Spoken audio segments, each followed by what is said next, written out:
Sir ନମସ୍କାର, ମୁଁ ଜ୍ୟୋତି ପ୍ରକାଶ କନକ ନ୍ୟୁଜ୍ର ପ୍ରତିନିଧି। ସାର୍ ଦୁଇଟି ଛୋଟ ପ୍ରଶ୍ନ ରହିବ। ଗୋଟିଏ ପ୍ରସଙ୍ଗ ଆପଣ ଦେଖିଥିବେ, କୋଟିଆରେ କେମିତି ଆନ୍ଧ୍ରର ଅଧିକାରୀ ବରାବର ଭାବେ ଆସୁଛନ୍ତି, ପ୍ରଲୋଭନ ଦେଖାଉଛନ୍ତି, ସଭା କରୁଛନ୍ତି ଏବଂ ଆପଣ ଦେଖିବେ ବିଭିନ୍ନ ଯୋଜନା ଏଠି ବଣ୍ଟନ କରୁଛନ୍ତି। ତାର ପରମାନେଣ୍ଟ ସଲ୍ୟୁସନ୍ କ'ଣ ରାଜ୍ୟ ସରକାରଙ୍କ ପାଖରେ? କାରଣ ଆପଣ ଯେତେବେଳେ ସରକାରକୁ ଆସିଲେ କହିଥିଲେ କୋଟିଆ ପାଇଁ ସିକ୍ରେଟ୍ ପ୍ଲାନ୍ ଆପଣ ରଖିଛନ୍ତି।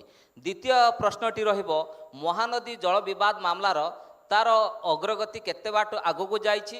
ଆପଣ କେବେ ଛତିଶଗଡ଼ର ମୁଖ୍ୟମନ୍ତ୍ରୀଙ୍କ ସହିତ ଆଲୋଚନା କରି ତାର ଗୋଟିଏ ଦୀର୍ଘକାଳୀନ ସମାଧାନ କରିବେ? ଧନ୍ୟବାଦ। ଆମ ଓଡ଼ିଶାର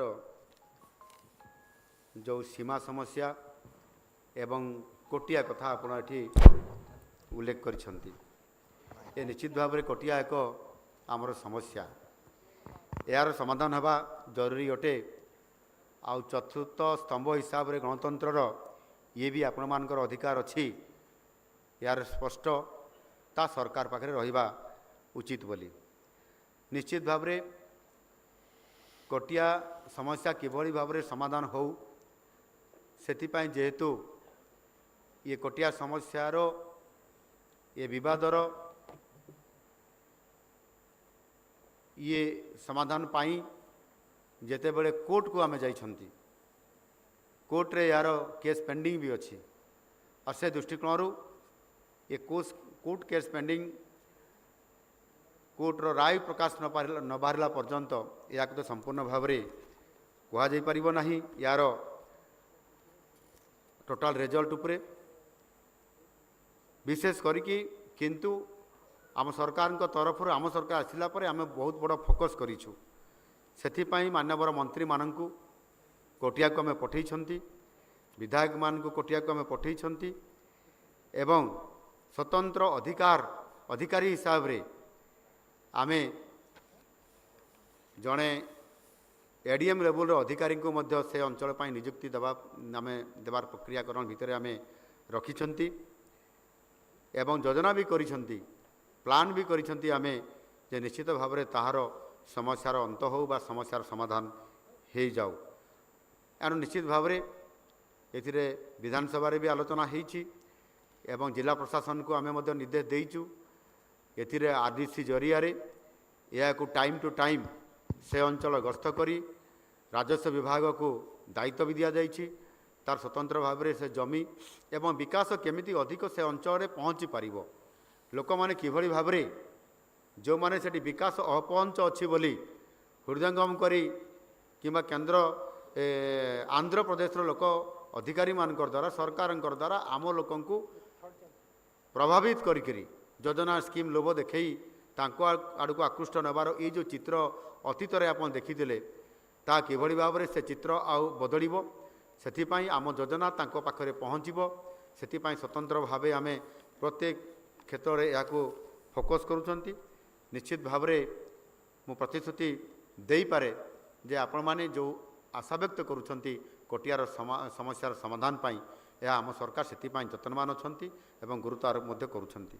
ମହାନଦୀ କଥା ଆପଣ କହିଛନ୍ତି, ମହାନଦୀ ମଧ୍ୟ ଇଏ ଟ୍ରିବ୍ୟୁନାଲରେ ଅଛି କେସ୍।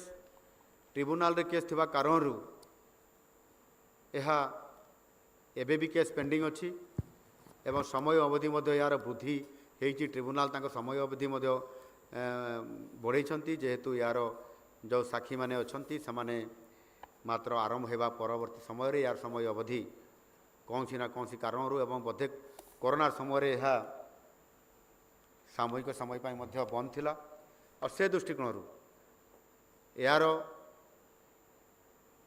ବର୍ତ୍ତମାନ ମୁଁ ମୁଖ୍ୟମନ୍ତ୍ରୀଙ୍କ ସହିତ ଅନୌପଚାରିକ ଭାବରେ ଆଲୋଚନା କରିବା, ଛତିଶଗଡ଼ର କେନ୍ଦ୍ର ଜଳଶକ୍ତି ମନ୍ତ୍ରୀଙ୍କୁ ଦେଖା କରିବା, ସେହିଭଳି ଭାବରେ ସରକାରୀ ସ୍ତରରେ ସଚିବଙ୍କର ସହିତ ସଚିବ ସ୍ତରରେ ବୋଧେ ପ୍ରଥମରୁ ଆରମ୍ଭ ହୋଇଥିଲା ଏବଂ ଆମର ଚିଫ୍ ସେକ୍ରେଟାରୀ ଯେତେବେଳେ ଏ ବିଭାଗର ସଚିବ ଥିଲେ ସେତେବେଳେ ମଧ୍ୟ କେନ୍ଦ୍ର ଜଳଶକ୍ତି ବିଭାଗର ତାଙ୍କ ସଚିବଙ୍କ ସହିତ ଆଲୋଚନା କରିବା, ମୁଁ ତାଙ୍କର ଜଳଶକ୍ତି ବିଭାଗର ମନ୍ତ୍ରୀଙ୍କ ସହିତ ଆଲୋଚନା କରିବା ଏବଂ ଗତ 2 ଦିନ ଭିତରେ ଯେତେବେଳେ ଏନ୍ଡିଏର ବୈଠକ ଥିଲା ଏବଂ ନୀତି ଆୟୋଗର ବୈଠକରେ ମଧ୍ୟ ସୌଭାଗ୍ୟ ଛତିଶଗଡ଼ର ମୁଖ୍ୟମନ୍ତ୍ରୀଙ୍କ ସହିତ ମୋର ଏକାଠି ଦୁଇ ତିନି ଜାଗାରେ ତାଙ୍କର ବସିବାର ଆଲୋଚନା କରିବାର ଫଟୋ ସେସନ୍ର ଯେଉଁ ସମୟ ଥିଲା ତା ଭିତରେ ସମୟ ବି ମୋତେ ପ୍ରାପ୍ତ ହୋଇଥିଲା, ସେ ବିଷୟରେ ମଧ୍ୟ ଆଲୋଚନା ବି କରିଛି ଏବଂ ସେ ମଧ୍ୟ ମୋ ସହିତ ଆଲୋଚନା କରିଛନ୍ତି। ଏହା ଖୁବ୍ ଶୀଘ୍ର ଆମେ ଉଚ୍ଚସ୍ତରୀୟ ଅର୍ଥାତ୍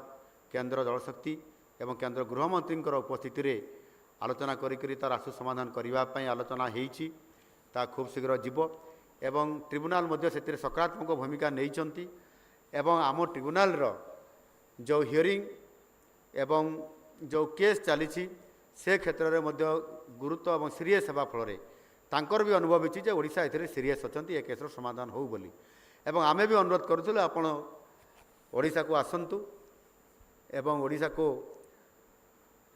ଆସିବା ପାଇଁ ଯେଉଁ ଅନୁରୋଧ କରୁଥିଲୁ ସେଥିରେ ସେ ଆମ କଥା ଅର୍ଥାତ୍ ଟ୍ରିବ୍ୟୁନାଲ ତାଙ୍କର ଅନୁଭବ କରିଥିବେ ଏବଂ ସେ ମଧ୍ୟ ଓଡ଼ିଶାକୁ ଆସିଥିଲେ। ମହାନଦୀ ଉପରମୁହାଁ, ମହାନଦୀ ହୀରାକୁଦର ଉପରପଟ ଏବଂ ତଳପଟ ମଧ୍ୟ ଭୁବନେଶ୍ୱର ପର୍ଯ୍ୟନ୍ତ ଏଠି ଆସି ସେ ଏଠି 2 ଦିନ ରହିଲା ପରେ ତାକୁ ଡ୍ରୋନ୍ରେ ମଧ୍ୟ ତାର ଫଟୋଚିତ୍ର ନେଇ ମଧ୍ୟ ସେ ଯାଇଛନ୍ତି।